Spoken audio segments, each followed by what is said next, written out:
ஓம் சாந்தி. அனைவருக்கும் சத்குருவாரின் நல்வாழ்த்துக்கள். முரளியின் டேட் 16/11/2023. ஷிவ்பாபானுடைய இனிமையான மகா வாக்கியம். சாக்கார முரளி, பாப்தாதா, மதுபன். இந்த முரளியின் கேள்வி பதில்கள். முதல் கேள்வி: பாரதம் ஏன் ஏழையாகிவிட்டது?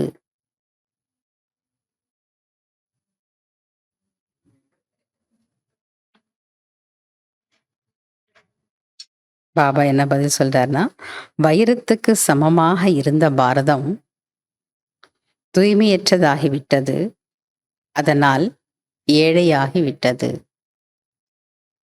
இரண்டாவது கேள்வி: எந்த ரகசியம் கீதையில் உள்ளது?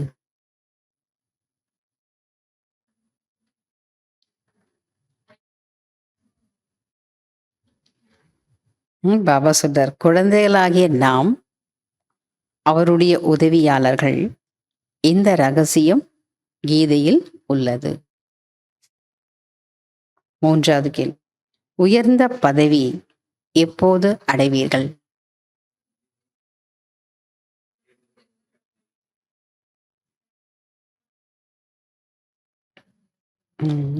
அதுல பாபா 2 விஷயங்கள் சொல்றார்.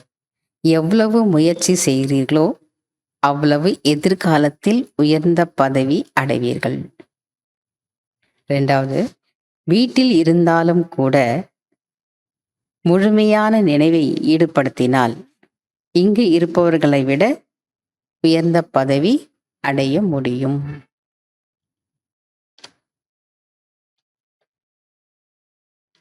நான்காவது கேள்வி: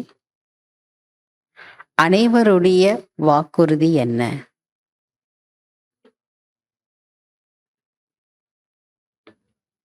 ஒரு தந்தையை தவிர வேறு யாரும் இல்லை என்பதாகும். ஏக் பாபா தூசரா நாக்கோய். அஞ்சாவது கேள்வி: கவலையற்ற சக்கரவர்த்தி யார்?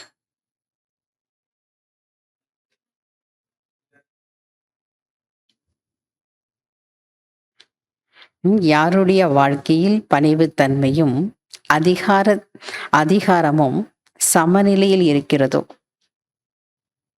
யாருடைய வாழ்க்கையில் பணிவுத்தன்மையும் அதிகாரத்தன்மையும் சமநிலையில் இருக்கிறதோ அவர்களே கவலையற்ற சக்கரவர்த்தி ஆவார்கள். fill in the blanks.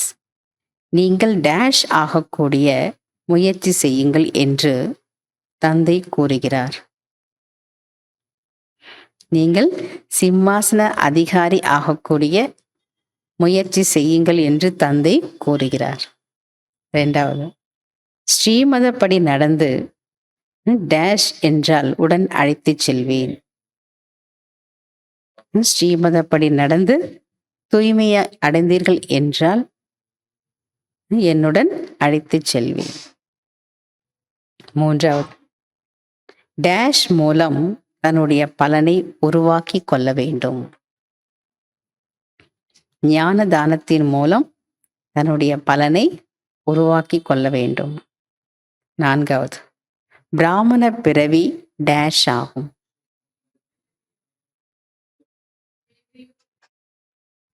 பிராமண பிறவி தெய்வீகமான பிறவியாகும். அஞ்சாவது, சத்குரு கிடைத்த பிறகு டேஷ் நிகழ்ந்தது. சத்குரு கிடைத்த பிறகு அழகான சந்திப்பு நிகழ்ந்தது. நிகழ்ந்ததா? சந்திக்கிறீங்களா டெய்லி? அச்சா. ஓம் சாந்தி. தேங்க்யூ பாபா.